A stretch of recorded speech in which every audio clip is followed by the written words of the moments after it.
Selamat pagi ibu-ibu yang terkasih dalam nama Tuhan Yesus.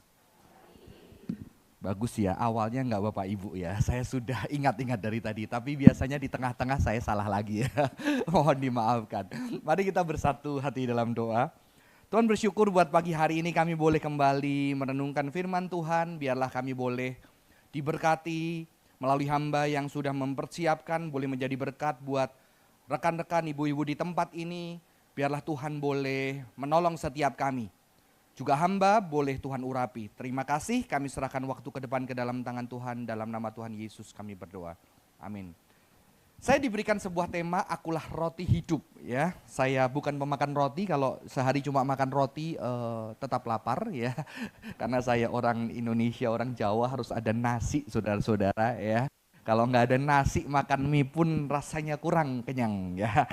Tapi bagi orang Yahudi, roti itu adalah seperti nasi buat kita ya, makanan pokok buat orang Yahudi. Kita buka Alkitab Yohanes 6 ayat 31 sampai 35. Saya ajak kita baca lebih jauh sedikit, 30 ya. Satu ayat 30 sampai yang ke-35. Supaya lebih seru kita bergantian ya, ibu-ibu. Para wanita dan batin. 30 sampai 35 saya dahulu, baru rekan-rekan di tempat ini. Yohanes 6 ayat 30 sampai 35. Sebab itu kata mereka kepadanya, tanda apakah yang engkau perbuat supaya kami dapat melihatnya dan percaya kepadamu? Apakah yang engkau kerjakan? 2, 3.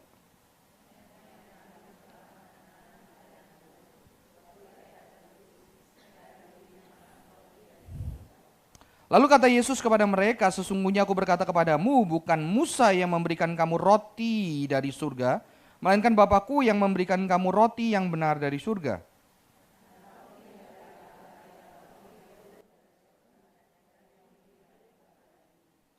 Maka kata mereka kepadanya, Tuhan berikanlah kami roti itu senantiasa bersama-sama. Kata Yesus kepada mereka, akulah roti kehidupan. Siapa saja yang datang kepadaku, ia tidak akan pernah lapar lagi. Dan siapa saja yang percaya kepadaku, ia tidak akan pernah haus lagi. Ibu-ibu yang terkasih di dalam Tuhan, kalau kita membaca kitab Yohanes ini, nanti kita akan melihat sebetulnya di bagian sebelumnya, kita melihat di bagian sebelumnya ada juga istilah yang lain, yaitu air kehidupan. Ya, ada istilah yang lain, air kehidupan, dan sebetulnya penulis sedang mau mengkontraskan, tolong dibantu slide-nya, PowerPoint-nya, mengkontraskan antara kisah ini dengan kisah sebelumnya. Kisah sebelumnya berbicara tentang kondisi wanita Samaria, ya. Jadi orang Samaria dikontraskan dengan orang Yahudi, saudara-saudara. Orang Samaria, wanita Samaria yang bagi orang Yahudi mereka bukanlah Yahudi. Karena ketika Samaria dikuasai asing, sudah terjadi percampuran ras di sana. Jadi Yahudinya tidak murni ya. Kalau di dalam tradisi Chinese ada Chinese yang totok, ada yang babah ya, yang nggak jelas ya. Yang sudah kecampur-campur udah nggak jelas itu terahnya dari mana. Gerejanya pun ada yang totok sama yang babah ya. Ini itu sudah tidak dianggap sebagai orang Yahudi oleh bangsa Yahudi sendiri.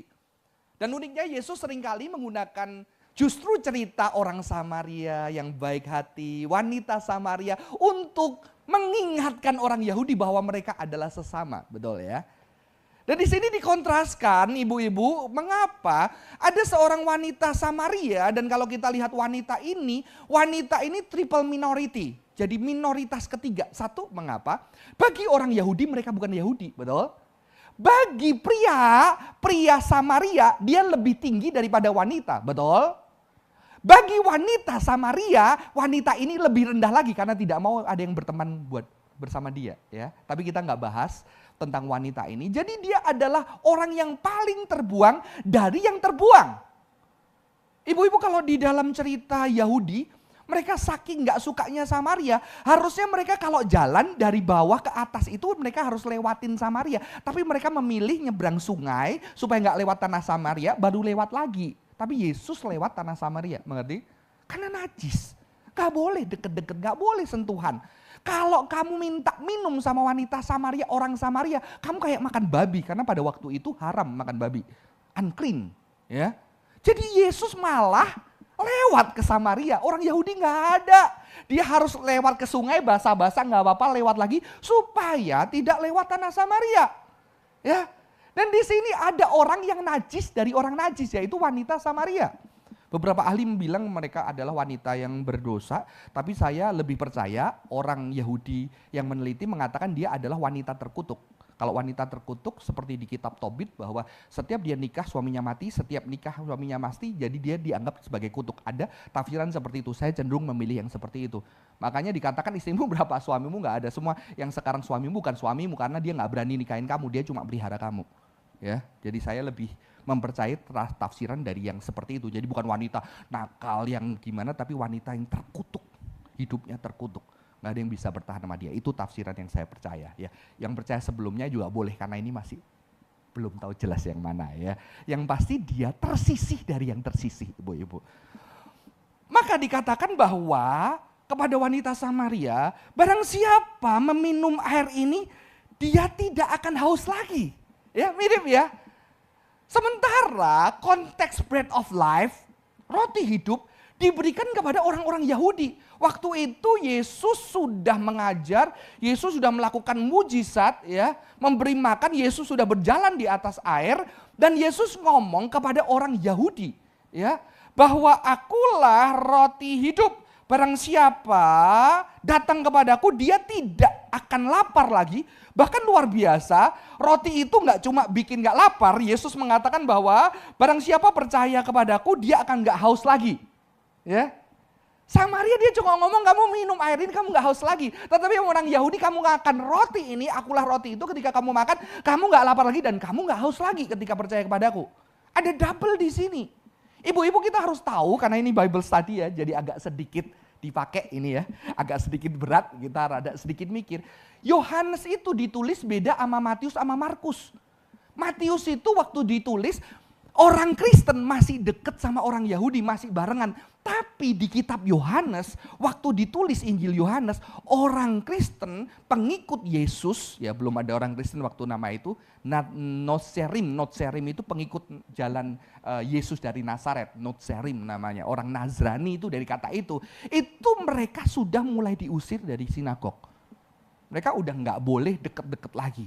Mereka udah nggak dianggap keluarga ketika kamu percaya Yesus. Kamu bukan anak, kamu bukan orang tua. Ya, kamu binasa ketika kamu percaya Yesus. Jadi ngeri ya. Ketika kamu orang Yahudi, tahu-tahu kamu percaya Yesus dikatakan apa? Kamu akan binasa kekal karena kamu sudah menyembah Tuhan yang lain. Ya. Maka saya tersentuh sekali dengan ayat Yohanes. Karena begitu besar kasih Allah akan dunia ini, supaya barang siapa percaya kepadanya tidak binasa, melainkan beroleh hidup yang kekal. Ibu-ibu tahu, ketika orang Kristen diusir dari sinagog, Yahudi itu punya doa, namanya Birkat Haminim. Itu dibaca di bait suci, doanya ngomongnya kayak gini, nanti bisa di search di Google. Berkat Haminim, berkat kepada sekte-sekte. Dia ngomong apa? Pengikut Nasrani biarlah binasa saat ini juga dan namanya terhapus dari kitab kehidupan. Jadi bayangkan Anda orang Yahudi beribadah, tahu-tahu Anda percaya Yesus, di sinagoga dibacakan pengikut Yesus akan dihukum kekal, mati, binasa, namanya nggak ada di kitab kehidupan. Serem nggak? Maka Yesus mengatakan barang siapa percaya kepadaku tidak binasa, tapi peroleh hidup dan kekal. Ya. Tapi orang Kristen sekarang kalau kamu nggak percaya Yesus kamu kekal, kamu binasa. Kan kabar baik nggak boleh pakai gitu, kabar baik kabar sukacita. Kita jadi kayak Yahudi, ngata-ngatain orang lain. Ya, jadi jangan ya. Karena Injil kabar sukacita, kabar baik. Kita menceritakan ada keselamatan, anugerah, cinta Tuhan yang diberikan kepada orang-orang terbuang. Seperti orang Kristen yang dibuang dari Yahudi. Ya, kadang-kadang kita yang merasa superior, yang merasa lebih dari yang lain. Lu neraka-neraka, bukan berarti saya gak percaya keselamatannya di dalam Yesus Bapak Ibu. Pendekatannya jangan jadi kayak orang Yahudi. Neraka-nerakain orang lain, kasihan loh, padahal mereka udah mau terbuka. Tapi gara-gara denger-denger kamu neraka kamu, itu mereka jadi gak terbuka. Kok lihat Anda serem sekali. Tapi kalau Anda datang dengan sukacita kabar baik, Nggak apa-apa kamu orang di neraka, tapi kalau ada Yesus, Yesus datang buat orang-orang yang terbuang seperti Anda dan saya, saudara-saudara ya. Dan ternyata di sini setelah mereka diusir, tapi bahayanya adalah kitab Yohanes kok kayaknya negatif banget sama orang Yahudi. Betul? Sehingga kadang-kadang kalau nggak hati-hati, kitab Yohanes ini digunakan untuk anti-Yahudi. Di dalam bahasa kerennya antisemit. Oh Yahudi itu udah binasa, udah mati, udah dihukum Tuhan.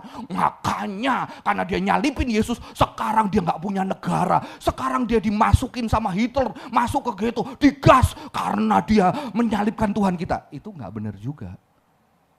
Karena sorry, murid-murid Yesus pada masa itu Yahudi semua nggak gitu ya. Ya, orang percaya Yahudi semua nggak pada masa itu. Mereka Yahudi semua. Jadi ketika Yohanes ngomong orang Yahudi di sini, kita harus bedakan. Yahudi di dalam konteks kitab Yohanes ada Yudaioi, yaitu Yahudi yang berkuasa di Yerusalem. Ngerti? Yahudi yang sudah mulai kuat, perkasa. Karena walaupun dijajah, dia bisa bikin bait suci Herodes oleh Romawi. Dia bisa bekerja sama dengan Romawi, Herodes, sehingga Judaisme bisa ada bait suci, salah satu keajaiban pada zaman itu di dunia. Dijajah apa? Jadi waktu Yohanes ngomong Yahudi, bukan semua orang Yahudi. Karena penulis Alkitab, gereja mula-mula murid Yesus semua Yahudi. Pengikut Yesus banyak Yahudi pada masa itu, ibu-ibu. Jadi hati-hati, kita juga nggak boleh jatuh kepada antisemit. Jadi kalau di dalam gereja ada satu, ada prosemit sama antisemit. Kita nggak dua-duanya. Kalau prosemit, Israel itu pilihan Tuhan, pasti perang menang, makanya perang hancurin. Padahal Israel sekarang nggak semua percaya Tuhan kan, ya kan? Yang di Palestina banyak orang Kristen juga di sana gitu loh. Ya, jadi jangan prosemit, berarti gue harus Yahudi. Ya jujur saya pernah jadi saya tahu mengapa, karena saya pernah ikut aliran yang 7 tahun saya nggak makan semua, saya makan sesuai PL, saya ikuti hari raya Yahudi, jadi itu mesianik Kristen Yahudi, saya pernah 7 tahun di sana, jadi saya cukup mengerti, itu prosemit banget, kalau enggak kayak Yahudi kurang Kristen. Dulu saya ngelihat, lu makan babi lu nggak rohani, gue bisa, lihat gue makan sesuai Alkitab sehat loh, bahkan nggak cuma masalah halal haram, clean unclean, kalau clean unclean, barang yang halal pun bisa haram, ya. Lu makan daging sapi sekilo juga kena stroke, haram ya. Saya mulai menghidupi sampai high tech yang kosher, kalau orang Yahudi bilang, sampai gula pun berhenti, tepung berhenti, kurus, jarang sakit ya. Tapi sekarang udah makan lagi. Itu sangat pro Yahudi. Ya. Wah, biasanya hadapannya sama itu, tapi anti orang Kristen. Oh, Israel sudah dihapuskan, sekarang Kristen adalah Israel rohani, mereka sudah nggak ada berkat buat Tuhan loh. Awalnya Kristen itu banyak orang Yahudi, ibu-ibu ya. Jadi kita nggak boleh antisemit, kita nggak boleh prosemit ya. Kita pro Alkitab, bahwa Alkitab orang Yahudi dan Yunani semua dipersatukan di dalam Kristus, ya kan? Semua menjadi saling mengasihi, saling mencintai ya. Jadi harus hati-hati ya, ibu-ibu yang terkasih. Dan ternyata Yudaioi ini agak beda. Karena apa? Karena mereka itu sudah kuat, sudah berposisi, mereka sudah maju dan mereka sudah punya banyak hal kebanggaan-kebanggaan, ibu-ibu, sehingga nggak gampang mereka percaya sesuatu, betul nggak? Coba ngajarin ibu yang sudah memasak 40 tahun. Ada chef datang, udah bisa. Udah masak, saya nggak pakai resep, ya kan? Maka banyak ibu-ibu yang masak, wah susah masak barat gitu kan? Karena udah terbiasa yang banyak macam-macam, begitu diajarin chef yang barat, enggak, udah bisa. Akhirnya masaknya ya lumayan sih ya, steak Chinese gitu ya, steak Asian gitu ya, boleh lah. Jadi peranakan boleh lah ya, tapi nggak bisa mengerti. Ya, nggak usah ibu-ibu, saya dulu belajar kungfu ya. Saya belajar kungfu pertamanya bodoh banget. Wah, semua kata guru saya amin gitu ya. Apalagi guru saya bilang, kalau kamu belajar Johan, kamu harus seperti spons busa yang kosong. Karena kalau kamu kosong, kamu bisa menyerap air begitu banyak. Wah, pertama belum ngerti apa-apa. Wah, setelah jago, wah juara lagi, kejuaraan daerah, kejuaraan nasional, belum sampai juara 3, masih harapan. Wah, udah bangga. Begitu ketemu bela diri yang lain, kalah pasti, ya kan? Ya. Tapi ternyata akhirnya ketika belajar yang lain, nggak mau menghilangkan yang lama. Karena saya udah punya. Kalau saya buang, saya nothing. Kan? Makanya ibu-ibu ketika saya ikut aliran yang 7 tahun itu, begitu saya kembali lagi ke evangelical reform, kayak nggak punya apa-apa loh. Dulu di situ cuma saya sama beberapa orang, saya ngerti banyak, tapi begitu kembali lagi, saya ingat waktu pertama kali datang di GKI Puri, ditanya Musa, Johan panggilan di gereja atau di sekolah? Nggak tahu Musa, saya kehilangan arah, saya bilang gitu. Saya nggak tahu, pokoknya saya rindu melayani, ketemu di lapangan basket, ketemu anak, udah saya bimbing gitu, yang nggak harus ke gereja. Saya udah punya adik bimbing di lapangan basket itu, begitu saya nggak ada, om kemana om gitu ya. Udah tahu saya cuma itu, sekarang saya kehilangan arah. Karena dari yang saya punya bertahun-tahun ternyata saya tinggalin, saya bukan apa-apa. Tapi Yahudi di sini dia punya sesuatu. Dia sudah, Yudayoi ini sudah hebat, sudah terkenal. Sebelum kita kembali ke situ, kita akan lihat. Ternyata ketika ada air dan roti itu sesuatu yang penting bagi Israel pada masa itu, ibu-ibu. Karena apa? Prinsip hospitality. Hospital. Rumah sakit itu dari kata ini. Saya udah pernah cerita belum? Hospitality. Hospital itu dari kata ini karena hospitality itu adalah inti daripada Alkitab. Ketika Yesus sayang sama manusia, dikasih makanan, lu makan apa aja sampai kenyang. Lu taman ini begitu indah. Ini Tuhan cinta kamu, sediakan semuanya buat kamu, betul? Ini hospitality. Maka nanti akhir dunia dikatakan ada pesta perjamuan anak domba ya. Makanya kalau tadi saya lihat ada makanan ya. Di gereja GKI itu sering makanan, itu Alkitabiah. Jangan dihilangkan ya. Karena makan bareng itu rohani ya. Sampai Yesus dikritik, murid-murid itu kok gak pernah puasa. Makan terus, di gunung makan, di rumahnya Lazarus makan gitu ya. Di rumahnya Sakius makan terus saudara-saudara. Ya. Karena hospitality itu artinya apa? Hospitality dari philo, senos. Philo itu cinta, senos itu strangers. Cinta orang asing. Yang ditunjukkan dengan apa? Cinta orang asing ditunjukkan dengan perbuatan yang nyata. Maka dulu zaman kuno, saya waktu kecil masih ingat. Saya jalan ke kota, di rumahnya seseorang masih ada kendi. Tahu kendi enggak? Karena apa? Nanti kalau ada orang haus bisa minum kendi itu. Pernah merasakan minum dari air kendi? Enak kan? Seger walaupun nggak ada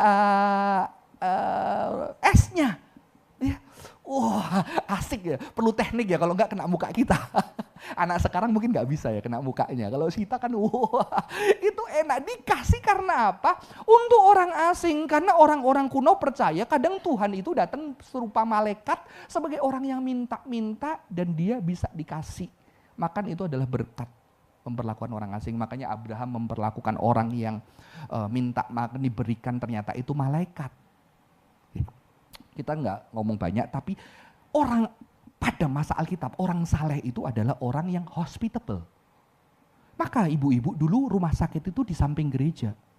Rumah sakit terbesar itu di samping-samping gereja pada abad pertengahan, memberi makan orang, menampung orang sakit, nggak cuma nampung, memberi makan orang, menampung orang sakit. Ya, kalau orang nggak ada penginapan boleh tidur di samping gereja. Ya, ini akhirnya dipakai untuk bisnis entertainment, disediakan makanan yang nggak cuma makan apa enak, supaya otaknya nggak jalan dan bisnisnya deal gitu ya. Tapi kalau zaman dulu supaya orang merasakan cinta, merasakan kasih. Ternyata dia kelaparan, dia dapat minum, dia dapat roti makan untuk bisa hidup, dia dapat tumpangan. Maka Alkitab banyak tentang hospitality. Paulus juga mengatakan janganlah lupa memberikan tumpangan. Sampai dulu karena gereja sudah membangun rumah sakit hospital di samping gereja, akhirnya jemaat santai aja diurus sama gereja. Akhirnya ada seorang bapak gereja ngomong, tetap jangan gereja yang ngurus, di rumahmu harus ada kamar tamu. Kamar tamu di depan rumahmu untuk orang asing bisa tidur, dan akhirnya dia pergi. Jadi orang saleh pada zaman itu adalah orang yang hospitable. Makanya orang zaman itu nyari jodohnya di mana? Sumur. Kenapa di sumur? Lihat Abraham. Abraham punya bujang, nyariin jodoh buat Ishak.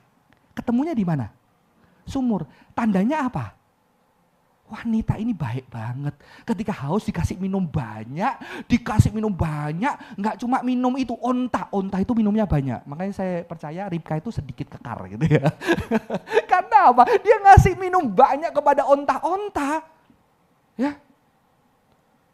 Musa ketemunya di mana juga? Di sumur. Ya. Banyak patriark itu ketemunya sumur. Enggak kebetulan Tuhan datengin wanita Samaria ini di sumur untuk menunjukkan apa? Karena sumur di dalam Alkitab adalah tempat perjumpaan cinta. Ya kan? Ya. Makanya kasihan Yusuf. Sumur harusnya memberi minum, dia dicemplungin di sumur oleh keluarganya yang harusnya rawat dia. Bapak, ibu, salah satu lagi. Ibu-ibu bener kan? Ya. Ya ini hospitality, orang saleh itu harus generous. Saya bersyukur dulu saya mencari istri saya, walaupun saya belum tahu konsep hospitality ini, saya tersentuhnya sama istri saya bukan karena, ya nyebut nama tolong di-cut nanti. Itu kampusnya yang anak-anak middle up segala macam, tapi saya ingat lihat itu istri saya lihat kok saya tersentuh, gara-gara apa ibu-ibu? Saya tahu kayaknya dia ini kaosnya dia pinjeman deh. Kok dia nggak malu pakai ini, kayaknya kaos entah bapak dia atau kokonya tetap adik-adiknya. Dan ternyata benar, saya tebakan mata saya lumayan tajam. Dan yang membuat saya tersentuh ketika saya temenin dia ke kampus, dia kenal cleaning service namanya dan dia sering bagi roti. Wah kalau gini boleh nah jadi mama anak saya. Dia generous sama orang-orang yang orang nggak kenal nama, cuma dikasih angka, cuma dikasih seragam, betul kan? Dia kenal namanya satu-satu, anaknya berapa, lagi ada masalah apa. Di situ saya ternyata cocok hospitality. Jadi nanti kalau cari jodoh, cari menantu jangan di sumur, sekarang gak ada. Di tempat generosity, di tempat anak bisa menunjuk kita, Anda melihat begitu generousnya calon-calon menantu Anda ya. Ibu-ibu ini sesuatu yang alkitabiah dan ditunjukkan melalui air dan minum. Dan itu adalah bagian yang penting. Makanya Yesus mengatakan, aku datang kamu gak kasih air. Wanita ini gak cuma air, dia kasih minyak wangi untuk membasuh kakinya. Ya, gak cuma air. Air itu penting untuk membasuh kaki, itu lambah hospitality. Ibu-ibu, dan kita akan lihat selanjutnya. Dan ternyata dua tokoh ini sama minta. Wanita Samaria minta apa? Tuhan, beri aku air itu. Ternyata kita tadi membaca juga orang-orang Yahudi bilang apa? Tuhan, beri aku roti ini sekarang. Tapi bedanya apa? Ternyata penulis itu mau mengkontraskan karena wanita Samaria ini ketika berjumpa Yesus, dia tidak melihat mujizat apapun, betul? Dia nggak lihat mujizat apapun. Ketika Yesus cuma cerita dengan kata-katanya, kalau kamu percaya akulah air hidup, kalau minum air itu nggak akan haus lagi. Dia bilang, Tuhan berikan akulah air itu. Dia senang, dia lari ke saudara-saudara yang Samaria, dan orang satu Samaria bertobat sebelum mengalami mujizat. Belum mengalami mujizat. Saudara-saudara, ini sesuatu yang luar biasa dan Yohanes mau mengkontraskan dengan Yahudi. Kalau kita lihat sebelumnya sudah ada mujizat, betul? Di bagian-bagian sebelumnya sudah ada mujizat. Jadi penulis mau membedakan apa? Wanita Samaria itu punya iman sebelum mengalami mujizat. Sementara orang-orang Yahudi, Yerusalem, Jew, ya, orang Yahudi yang berkuasa, yang di dalam kekuasaan ini, melihat mujizat Yesus, tetapi tidak bisa menangkap artinya, tidak bisa percaya. Ibu-ibu, bukan suatu kebetulan ketika kita lihat Yohanes. Yohanes itu membandingkan antara Musa dan Yesus. Mengapa? Karena kita lihat di Yohanes 6 ayat 2, sebelum mendekati Paskah, ada konteks Paskah di situ, Passover berbicara tentang Mesir, oke? Ada keselamatan Allah, lalu ada makan 5.000 orang. Kita ingat selalu roti hidup oleh Alkitab dikaitkan dengan mana. Jadi orang Yahudi ini seperti orang Israel yang sudah diselamatkan, yang sudah mendapatkan roti dari surga, bread of heaven yaitu mana, mengalami mujizat, melihat dengan mata kepala sendiri, dan ternyata sisa 12 bakul menurut ahli bukan sekadar kebetulan, karena ada 12 suku Israel, ada 12 murid-murid, dan ini adalah gambaran simbol akan Israel. Dan juga ada di Yohanes 6 ayat 19, Yesus sedang berjalan di atas air. Mereka juga melihat Tuhan yang berkuasa atas air yang berhasil memecahkan air sehingga orang Israel bisa lewat. Dan baru dikatakan, akulah roti hidup. Ya. Jadi Yohanes mau ngomong apa? Bahwa orang Yahudi, orang Israel sekarang, kamu seperti orang Israel zaman dulu. Kamu sudah melihat tanda Tuhan yang berkuasa atas air, yang memberikan makan secara mujizat, ya kan? Yang menyelamatkan kamu. Tapi kamu tidak ngerti. Kamu tidak mengerti dibandingkan dengan wanita Samaria. Seorang ahli yang saya baca, saya cukup membaca tulisannya, dia orang Yahudi Kristen ya. Dia mengatakan bahwa miracles were not enough for the Judean Israelites. Yet God's words were enough for the Samaritan Israelites. Ya. Mujizat itu gak cukup buat kita percaya, betul? Tapi wanita Samaria yang gak percaya cukup. Ini refleksi saya sendiri. Pernah nggak berdoa waktu terjepit, akhirnya Tuhan ngelakuin tanda dan mujizat, pernah nggak? Begitu ada masalah lagi, kita nggak percaya lagi nggak? Aduh Tuhan tolong mujizat lagi. Saya dulu waktu SMA bandel banget, nilainya jelek. Tuhan tolong kalau aku lulus, naik kelas, aku bertobat, naik kelas ya balik lagi. Wah naik kelas terus lulus, aduh Tuhan tolong lulus bertobat. Ya begitu lulus ya bertobat, puji Tuhan balik lagi saudara-saudara. Ya makanya saya suka doanya Saint Augustine. Ya seorang bapak gereja punya doa yang saya suka. Tuhan jadikan aku murni, jadikan aku tahir. Tapi jangan sekarang, tunggu dulu. Bener kan? Kita kayak gitu kan. Tunggu dulu Tuhan. Tunggu. Sabar. Ya. Tapi Tuhan kita sabar saudara-saudara. Miracle itu tidak membuat kita bertobat. Ya. Lantas apa saudara-saudara? Kita akan melihat juga ibu-ibu. Makanya di ayat 31 tadi, 30 dan 31 mengatakan apa? Mereka ini gak percaya loh, mereka mengatakan apa? Ayat 30, sebab itu kata mereka kepadanya, tanda apakah yang kau perbuat supaya kami dapat melihatnya dan percaya kepadamu? Tunjukin tandanya, supaya kita bisa melihat dan kita percaya. Pernah punya teman yang udah kita kasih tanda-tanda tetap gak percaya? Dia udah mengambil keputusan yang bodoh, kita udah ingetin, nggak percaya. Begitu dia mengalami masalah baru, iya bener kata-katamu, ya udah. Makanya percaya orang, males kan? Kadang-kadang itu juga suami kita atau kita sendiri ya. Karena kita paling sulit percaya istri kita dan suami paling sulit percaya juga istri paling sulit percaya suami paling sulit percaya istri karena dia tahu ya kelemahannya saudara-saudara ya. Jadi di sini yang terjadi itu, tunjukkan supaya dapat melihatnya dan percaya. Apakah yang kau kerjakan, nenek moyang kami telah makan mana di padang gurun seperti ada tertulis, mereka diberinya makan roti dari surga. Mereka tahu cerita, mereka tahu semua. Mereka membanggakan pengalaman-pengalaman rohani. Nenek moyang kami ngalamin dari surga. Ya, tapi mereka sulit dan mereka tidak bisa menangkap roti hidup, yaitu Yesus sendiri ibu-ibu. Ini sesuatu yang menggelitik bagi saya. Ya, kita sudah tahu roti hidup, air kehidupan itu adalah Yesus sendiri.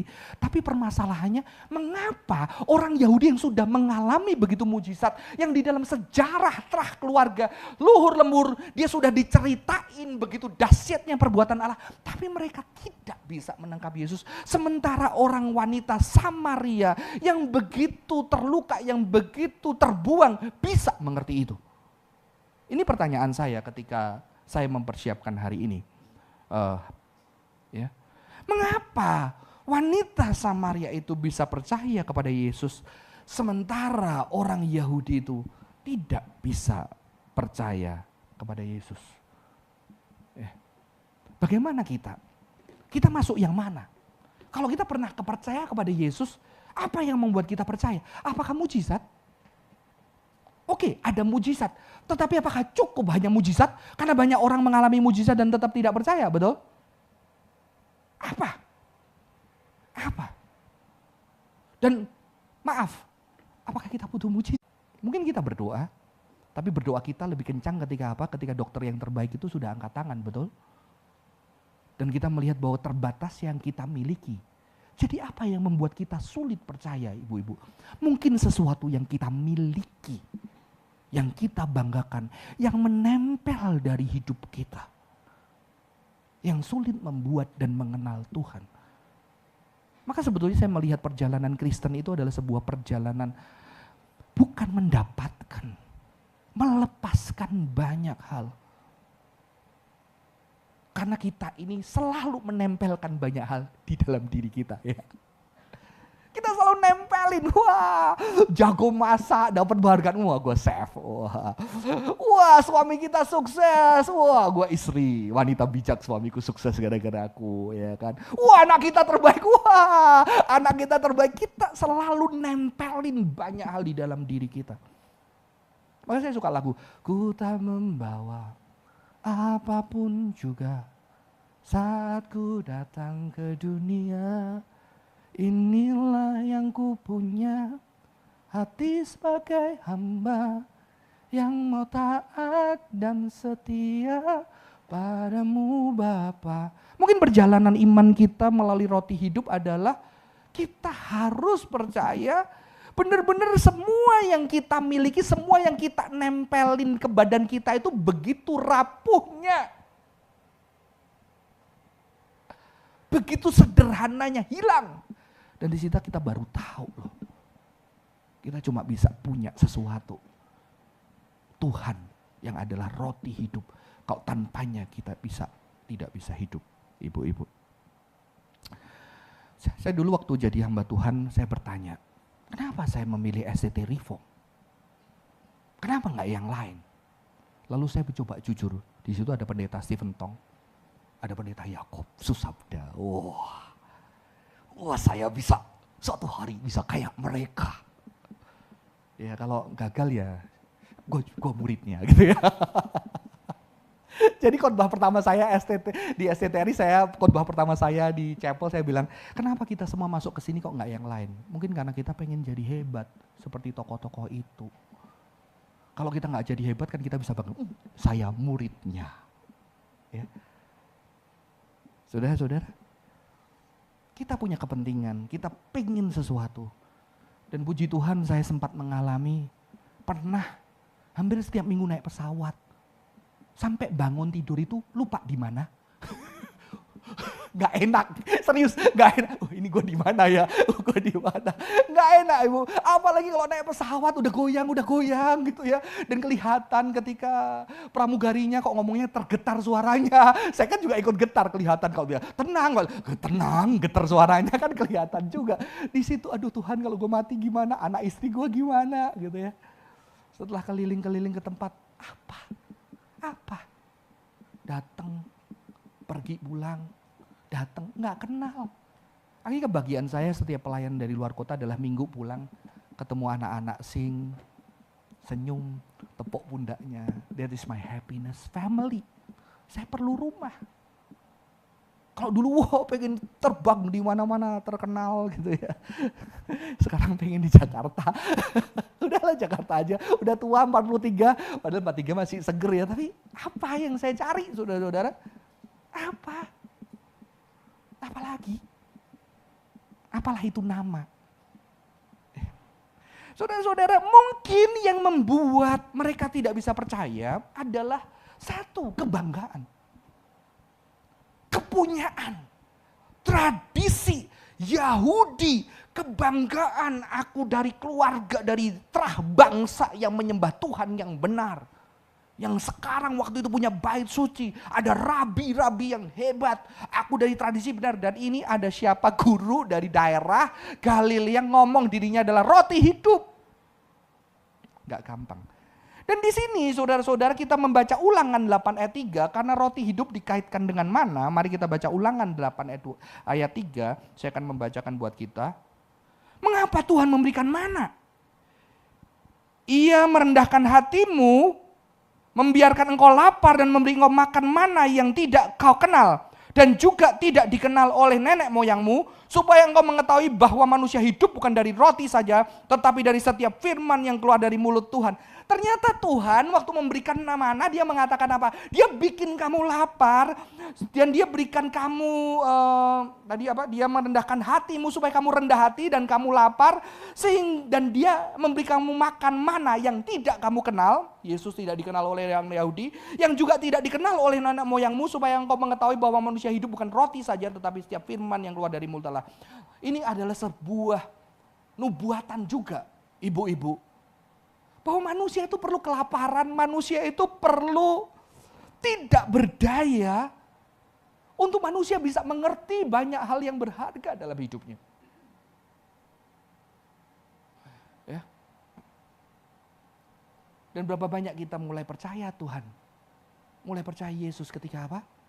Ketika kita tidak berdaya, maka Yesus mengatakan orang sehat nggak butuh dokter. Tahu nggak? Sakit yang paling parah. Ya, Bu Widya tahu ini konselor ya. Dia sakit tapi dia gak ngerasa sakit. Itu gak ada harapan. Saya ketemu banyak orang perlu konseling. Tapi dia merasa enggak, aku udah sehat. Saya bertahun-tahun ibu-ibu merasa diri saya sehat. Masuk STT Reform, dites MMPI parah. Enggak cuma konseling tapi harus terapi.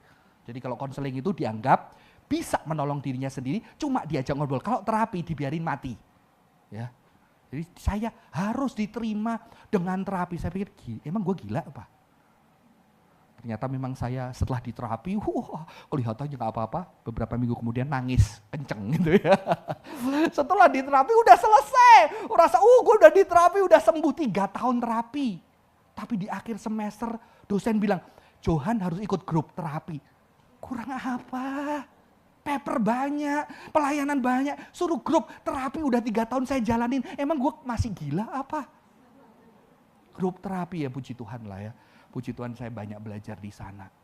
Ya, karena manusia itu selalu punya kebanggaan, punya arogansi, ibu-ibu. Maka Tuhan mengatakan apa? Bagaimana kita bisa mempercayai Yesus sebagai roti hidup adalah kita punya humility and vulnerability.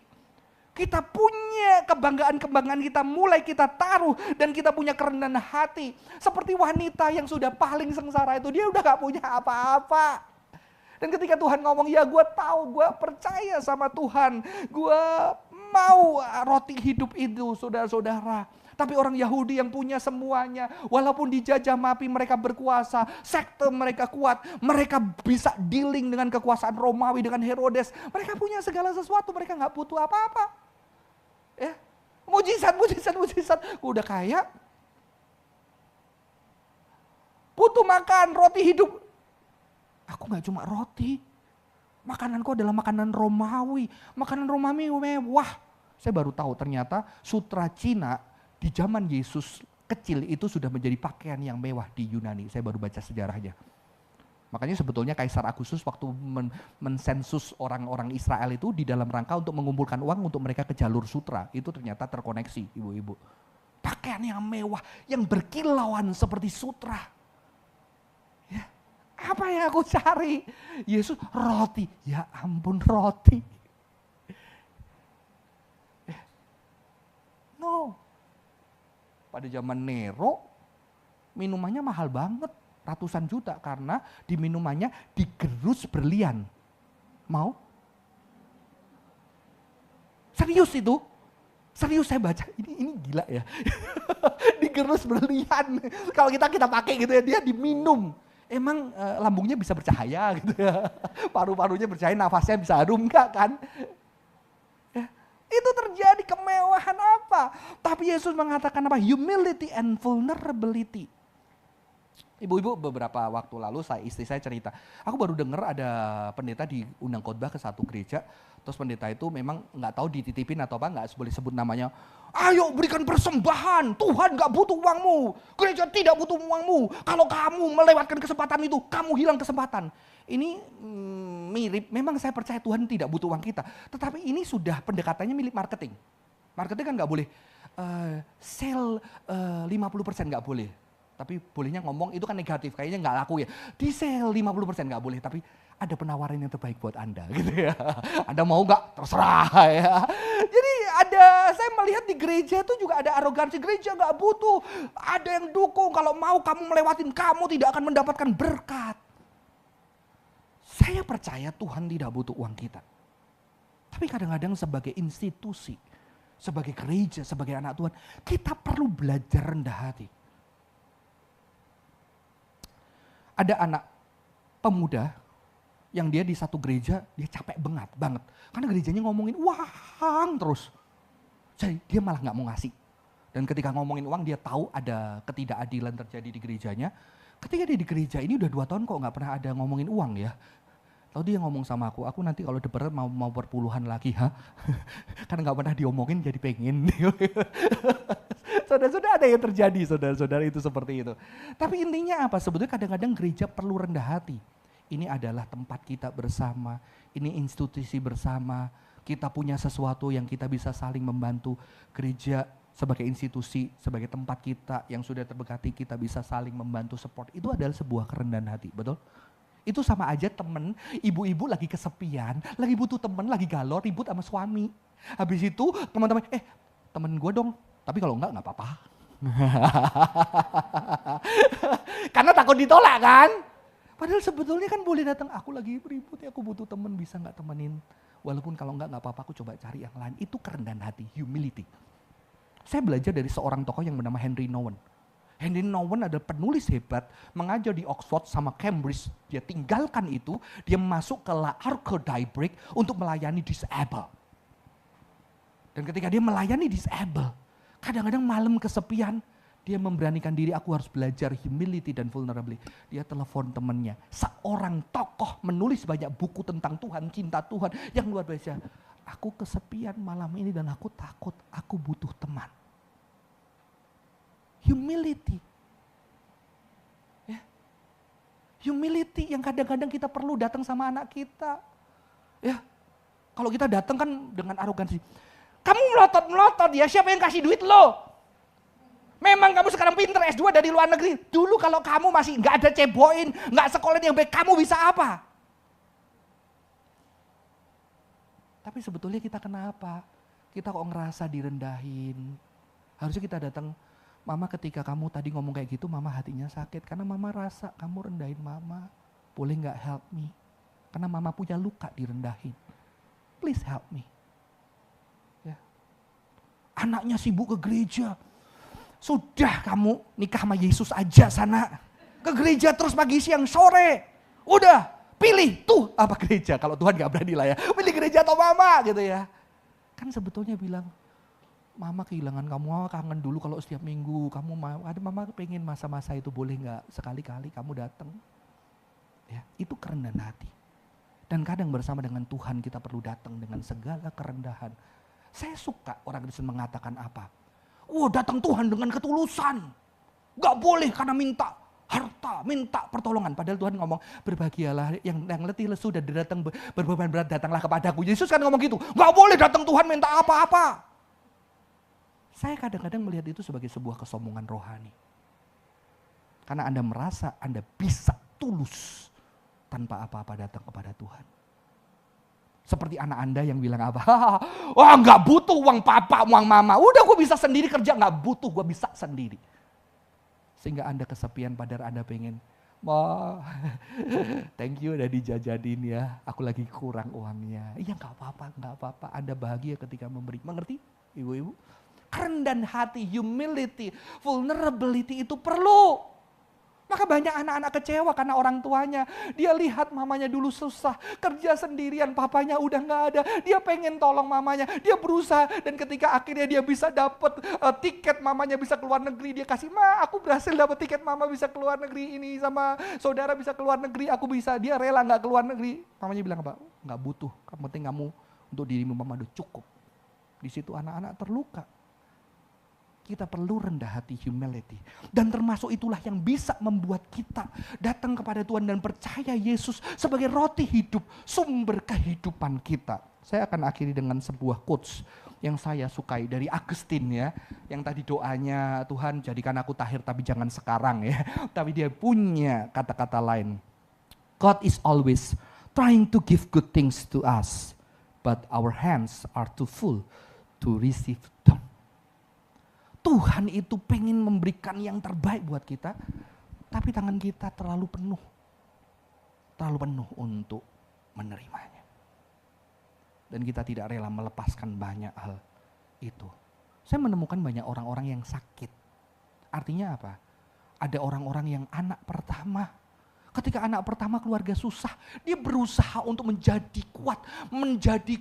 Apalagi ketika keluarganya salah satu mamanya atau papanya nggak works atau salah satu udah nggak ada. Anak pertama biasanya tugas berat. Akhirnya dia bikin, gue kok cepet berat, gue butuh pasangan yang bisa menanggung bebanku. Tapi ternyata setelah nikah, dia juga tidak bisa ditanggung bebannya, ngerti? Karena apa?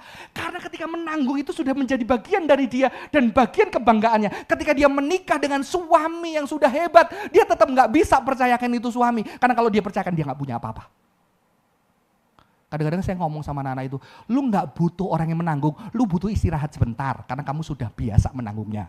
Dan kalau itu nggak ada di dirimu, kamu merasa hampa. Ibu-ibu, ini sesuatu yang real, ya. Mama-mama nanti kalau punya menantu, ya, anaknya biasa dimasakin, senyum, masakan mama enak, itu jadi kebanggaan. Kita nggak mau punya saingan, nanti ada istri yang lain, masakan istriku enak. Ya, karena kita nggak mau tergantikan. Mama saya tahu, mama saya nggak mau tergantikan. Makanya mama saya kalau datang ke rumah saya cuma maksimal 3 hari. Supaya aku dikangenin istrimu, gak dibenci sama istrimu. Tapi sampai hari ini setelah meninggal, istri saya sama sekali tidak pernah ribut sama mama saya. Karena mama saya pengen dikangeni. Karena dia mulai percayakan sama istri saya. Jelas kalah sama Anda ibu-ibu, dia baru belajar. Anda udah 30 tahun merawat dia, tahu gak sukanya. Ya, belajar melepaskan apa yang kita banggakan. Ya. It is not advantage to be near the light if the eyes are closed. Nggak ada gunanya di bawah terang ketika mata tertutup. Jadi orang Yahudi itu buta, tapi dia buta di bawah terang dan dia menutup mata dan dia merasa dia paling melihat cahaya. Ya. Kerendahan hati, vulnerability, penting kita miliki. Sehingga kita bisa percaya Tuhan adalah roti hidup. Tapi ya harus jujur, kadang-kadang kita nggak serendah hati itu, betul kan?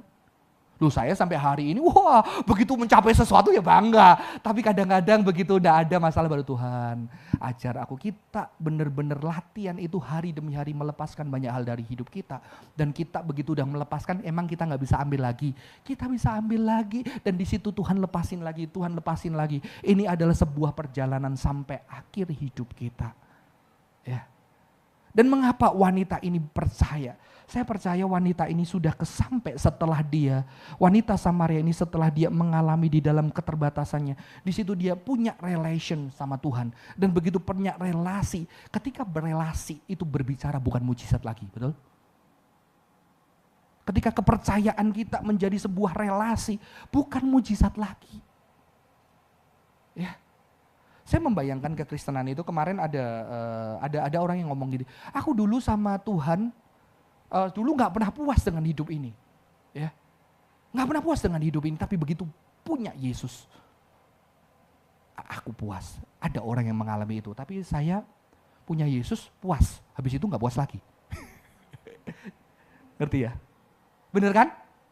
Dulu saya cari apapun nggak puas, begitu punya Yesus, wah 1 tahun rohani, wah indah banget. Tapi setelah lama jadi orang Kristen ya biasa aja. Yesus juga nggak memuaskan saya. Pelayanan juga ngeselin, ya kan? Di situ saya akhirnya memikirkan, relasi itu bukan masalah kepuasan. Karena relasi masalah cinta, kesetiaan. Makanya wanita itu bisa setelah itu, dia kenal, dia bisa saudara-saudara. Karena berbicara tentang relasi dengan roti hidup. Emang puas terus dengan roti, kita nasi putih aja nekan, tapi kita gak bisa lepaskan. Ya kan? Artinya apa ketika bicara tentang relasi? Saya tanya, apakah suami kita puas sama kita? Saya tanya, kita puas sama suami kita enggak?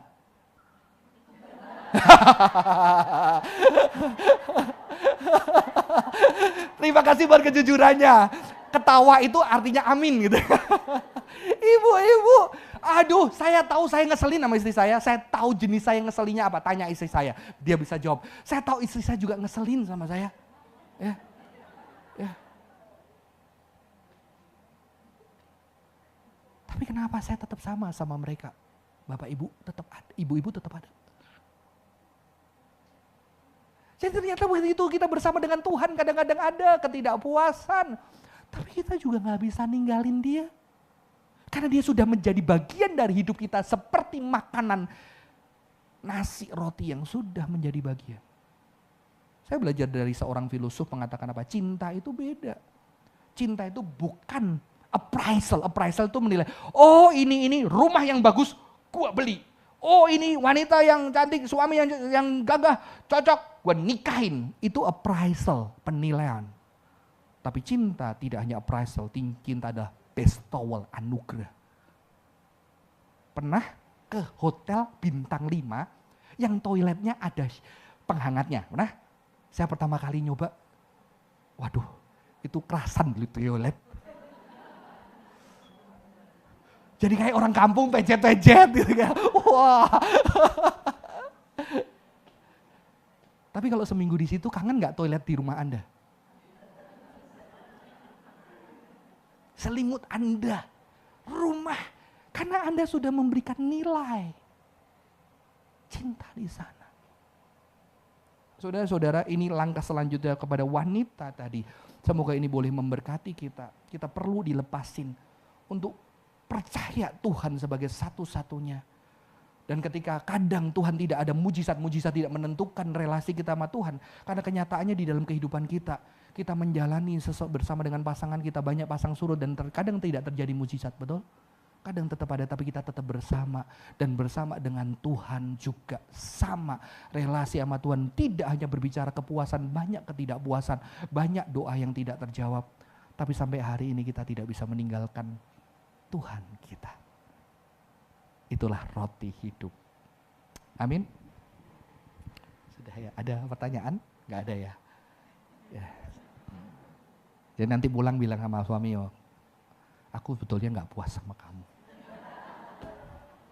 Nanti bilang suaminya, tapi aku juga tahu kamu gak bakal puas sama aku.